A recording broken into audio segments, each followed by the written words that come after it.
하나님의 말씀 봅니다.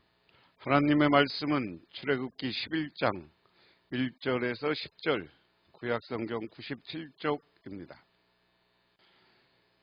여호와께서 모세에게 이르시기를 내가 이제 한 가지 재앙을 바로와 애굽에 내린 후에야 그가 너희를 여기서 보내리라.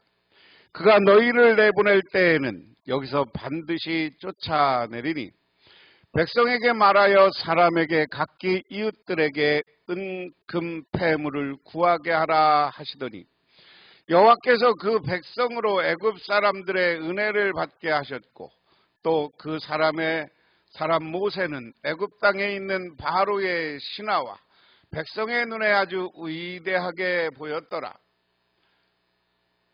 모세가 바로에게 이르되 여호와께서 이와 같이 말씀하시기를 밤중에 내가 애굽 가운데 들어가리니 애굽 땅에 있는 모든 처음 난 것은 왕 위에 앉아있는 바로의 장자로부터 맷돌 위에 있는 몸종의 장자와 모든 가축의 처음 난 것까지 죽으리니 온 애굽 온 땅에 전무후무한 큰 부르짖음이 있으리라.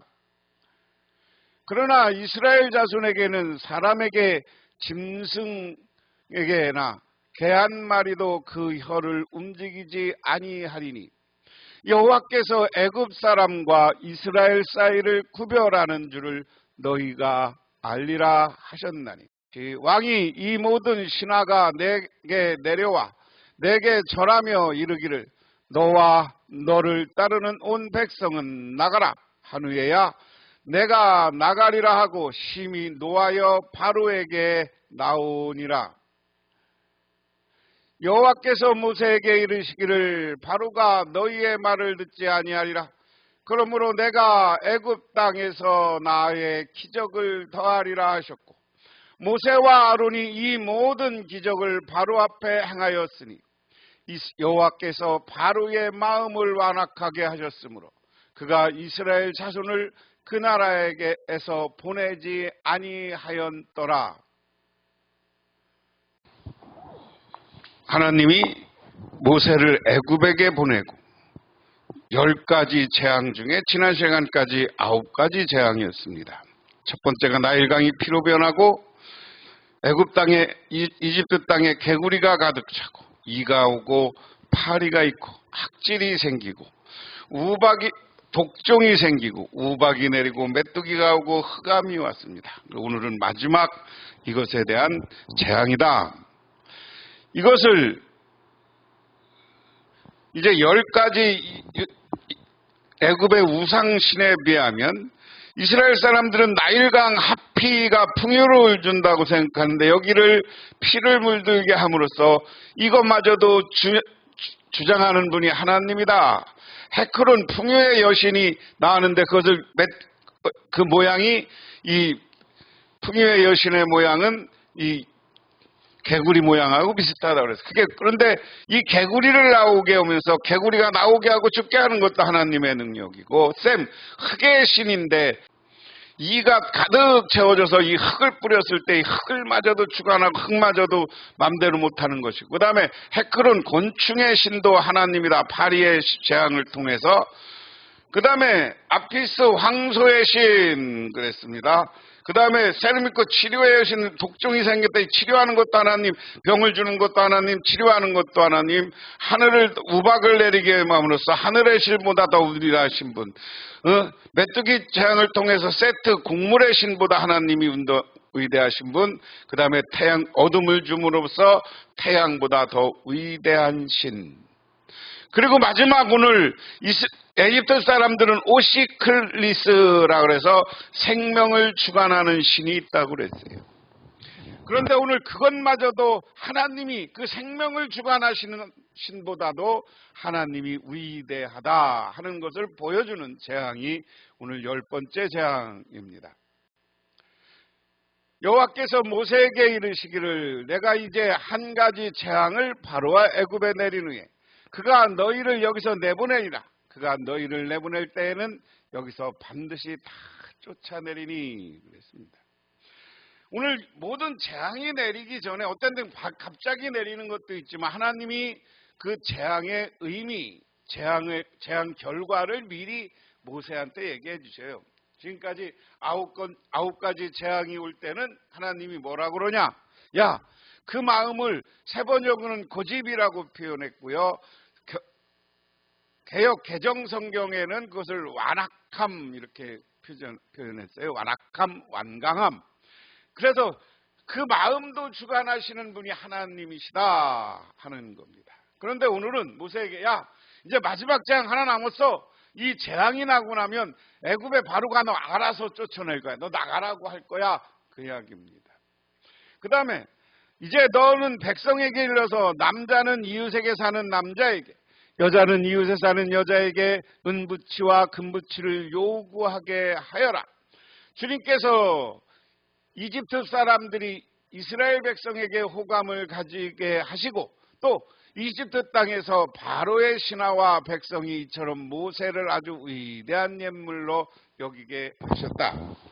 자, 모세가 10가지 재앙을 통해서 오늘 하나님이 하신 일이 있는데 모세는 이스라엘 사람들에게도 그렇지만 이집트 사람들에게 위대한 존재, 위대한 사람이라는 생각을 갖게 했다는 것이고요. 그리고 백성들은 이집트 사람들에게 호감을 갖게 한다. 왜냐하면 지금까지 재앙이 내려오는 동안 이스라엘 사람들에게는 재앙이 안 왔어요. 여러분 그 경험하는 거 아닙니까? 그러니까 야, 이스라엘 얘들은 특별한 사람들인가 보다 이런 생각을 하게 하는 거죠. 그러니까 오늘 하나님은 그런 생각을 갖게 할 테니까 너희들 이익을 챙겨라. 이제 모세 너희들을 쫓아낼 것인데 그냥 가면 안 되지 않냐? 너희들은 하나님이 모세 너는 위대한 사람으로 백성들은 호감 갖는 사람으로 하니까 은, 금. 그래서 이집트 사람들에게 은과 금을 좀 요구해라. 그럼 니들을 호감을 가지고 그걸 줄 것이다. 하나님은 계산이 분명한 분이에요. 지금까지 이스라엘 사람들이 와서 강제 노동하고 어려움 겪는 것, 그런 대가를 하나님은 주시는 분이에요. 우리가 하나님을 향해서 봉사하고 헌신할 때 보이지는 않지만 하나님은 우리를 축복하고 은혜 내려주는 것을 통해서 우리에게 놀라운 은혜와 은총을 내려 주시는 줄 믿으시기 바랍니다. 그 다음에 길어요. 10번째 재앙의 선언 그랬습니다. 4절에서 8절. 그래서 모세가 바로에게 말하였다. 주님께서 말씀하셨습니다. 내가 한밤중에 이집트 사람 가운데로 지나갈 것이니 이집트 땅에 있는 처음 난 것이 모두 죽을 것이다. 임금 자리에 앉은 바로의 마다들을 비롯하여 맷돌질하는 몸종의 마다들과 또 짐승의 맛배가 다 죽을 것이다. 이집트 온 땅에는 이제도 없었고 앞으로도 없을 큰 곡성이 들릴 것이다. 이제 하나님 앞에 하나님이 너 가서 은부치 금부치 요구해. 그리고 챙겨놔. 이제 너 나갈 거라는 걸 암시하는 거죠. 그리고 모세 너 가서 이야기해. 뭐라고? 모세가 바로에 가서 이야기하는 거예요. 내가 지금 이집트 땅을 지나갈 것이다. 가운데로 갈 것이다. 여기 이집트는 애굽이라고 그랬어요. 세 번 개역은 애굽으로 다 번역했죠. 처음 난 것과 몸종의 것 모든 것에 처음 태어난 것, 너 바로 네 큰아들도 죽어. 그리고 맷돌질하는 종들 하인들의 아들도 죽어. 그리고 짐승의 맛배도 죽을 것이다. 이런 죽음 앞에서 이 사람이 온 땅에 누가 죽고 가족 아들이 죽었을 때 애통하는 곡은 얼마나 센 거예요. 요즘은 더 세죠. 이때는 뭐 아이들을 많이 낳을 때니까 그렇지만 그래도 인류 역사를 보면 인류가 가족을 이루고 또 장자에 대한 기대가 있는 거예요. 마다들에 대한 기대가 있어. 그런데 그가 죽었을 때 곡소리가 날 것이다 하는 겁니다. 이집트 온 땅에 이런 곡소리는 없을 것이다. 무슨 이 곡은 뭐예요? 눈물이에요. 눈물, 슬픔이에요. 그러나 이집트의 개마저 이스라엘 자손을 보고서 짖지 않을 것이다. 사람뿐만 아니라 짐승을 보고서도 짓지 않을 것이다. 이는 나 주가 이집트 사람과 이스라엘 사람들을 구별하였다는 것을 너희에게 알리려는 것이다. 야, 그 다음은 뭐냐? 그러나 이스라엘 자손 사람들에게 짐승에게나 개 한 마리에게도 그 혀를 움직이지 아니니 여호와께서 애굽 사람과 이스라엘 구별하였다. 내가 이집트 사이로 지나가면, 이스라엘 사람들이 지나가면 개도 안 짖고 짐승들도 소리 지르지 않을 것이다.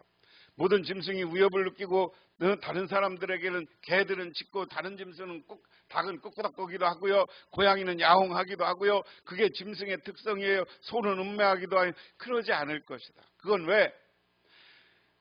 이스라엘 사람인 나만 보고 이스라엘 사람들에게는 반응이 없을 것이다. 왜? 하나님이 저들은 선한 사람이라고 짐승마저도 감동시켜놨기 때문이다. 구별해놨기 때문이다. 이렇게 되면 임금님의 모든 신하가 나에게 와서 내 앞에 엎드려 당신과 당신을 따르는 백성은 모두 나가주시오 하고 사정할 것이다.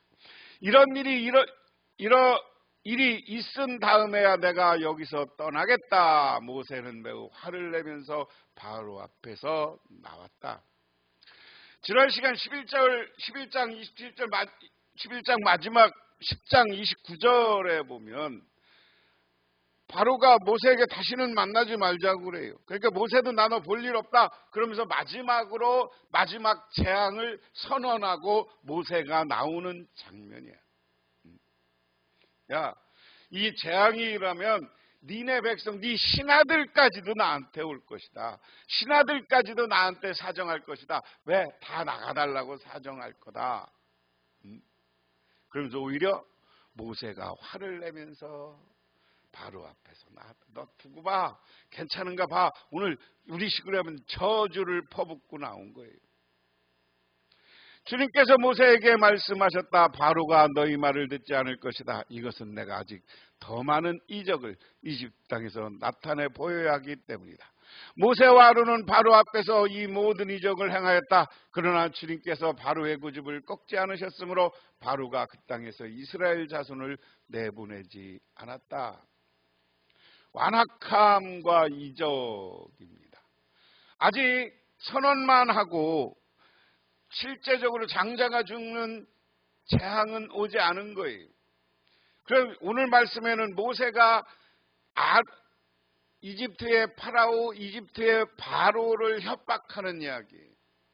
야, 너 이런 재앙 무슨 먼저 경고하는 거예요. 니들 곡소리 안 듣고 온 나라의 맏아들들이 죽어서 슬퍼지지 않으려면 나 빨리 내보내줘. 우리 가게 둬. 그래야 마지막 재앙이 안 와. 마지막 슬픔이 안 와. 하는 이야기였습니다. 그런데 바로는 지금까지 9가지 재앙을 보고서도 눈 하나 까딱 안 왔다. 그것은 하나님이 바로의 마음을 고집스럽게 하고 개역성경에는 완악스럽게 했기 때문이다. 그리고 그가 너희들을 보내는 마음을 완악하게 하였고 세번역에는 그것을 고집을 꺾지 않는 것으로 표현합니다. 우리가요 어떤 매를 맞을 때 지혜로우면 그것을 피할 수 있으면 빨리 피하면 매를 안 맞는 거야. 그런데 고집 부리고 있으면 더 맞는 거예요. 오늘 하나님이 바로와 이집트에게 여러 번 재앙을 통해서 기회를 주고 그때마다 모세는 가서 너 이거 하지 않으면 벌받아. 너 이거 하지 않으면 벌받아. 더 큰 재앙이 와. 더 큰 재앙이 와 했어요. 그런데 여전히 하나님을 바라보지 못하는 이집트의 왕은 자기의 능력, 자기들이 믿는 신, 자기들의 어떤 권력 이것만 믿고 고집이 세진 거야. 그러니까 안 내려보내.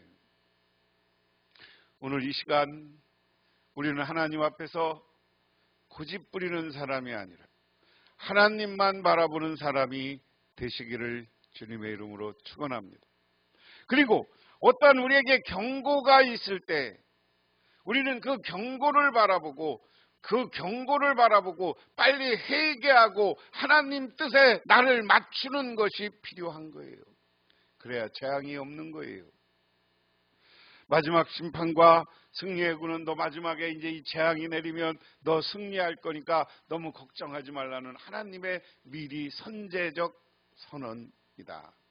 하나님은 마지막 심판을 통해서 이 심판이 지나고 나면 이스라엘에게, 모세에게 새로운 승리를 안겨줄 것을 예고합니다. 오늘 우리는 세상을 살아가면서 많은 위기가 있고 하나님은 우리를 깨우치기 위해서 징계와 고난을 줍니다. 이러한 징계와 고난 속에서도 우리는 하나님이 나를 인생의 승리자로 만들어 줄 것이라는 믿음을 가지고 오늘 하루도 하나님을 바라보시는 저와 여러분이 되시기를 주님의 이름으로 축원합니다. 기도하겠습니다. 하나님 아버지 고맙습니다. 오늘도 하나님의 은혜와 은총을 기억하며 저희들 주님께 나와 기도하며 간구합니다. 이스라엘에게는 승리였고 이집트와 바로에게는 심판입니다. 우리도 때로는 고난이 찾아오고 하나님의 뜻을 어겼을 때 때로는 하나님의 심판이 있을 때마다 회개하고 하나님만 바라보는 우리 모두가 되게 하옵소서. 예수님 이름 받들어 기도드리옵나이다. 아멘.